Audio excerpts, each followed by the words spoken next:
Pandian stress இருக்குல்ல today எபிசோடில் நம்ம மீனாக இருந்துட்டு நேராக வீட்டுக்கு போயிட்டு பார்க்குறாங்க. வீட்டில் யாருமே இருக்கிறதில்ல.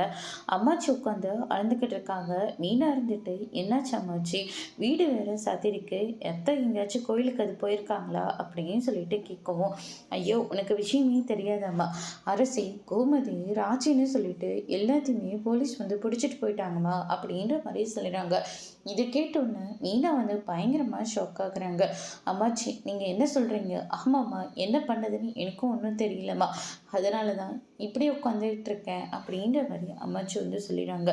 மீனாக இருந்துட்டு என்ன போலீஸ் அது இதுன்னு சொல்லிக்கிட்டு இருக்காங்க, என்னவா இருக்கும் அப்படின்னு சொல்லிட்டு நம்ம மீனாக இருந்துட்டு போய் பார்க்கலான்னு சொல்லிட்டு நேராக ஸ்டேஷனுக்கு போகிறாங்க.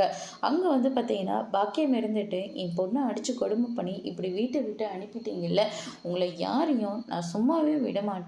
என் பொண்ணுக்கு சிந்தின ஒவ்வொரு கண்ணீருக்கும் நீங்கள் எல்லாரும் பதில் சொல்லியே ஆகணும் அப்படின்னு சொல்லிட்டு நம்ம பாக்கியம் வந்து ஒரு பக்கம் சொல்லிக்கிட்டு இருக்காங்க. அதுக்கு அடுத்ததான் வந்து பார்த்திங்கன்னா நம்ம பாண்டியன் இருந்துட்டு, இங்கே பாருங்கள், நான் வியாபாரத்தில் கூட நேர்மையாக இருக்கணும்னு நான் நினச்சிட்ருக்கேன்.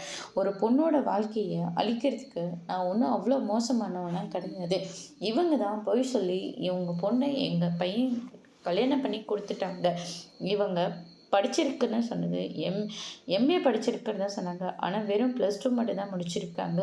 அது மட்டும் இல்லை, இவங்கள பற்றி என்னென்னமோ சொன்னாங்க, எல்லாமே பொய் மட்டும்தான் அப்படின்ற மாதிரி பாண்டியன் வந்து நடந்த எல்லா விஷயத்தையும் வந்து சொல்லிடுறாங்க. அதோடு இன்னைக்கான பிரமோ முடிச்சிருக்காங்க.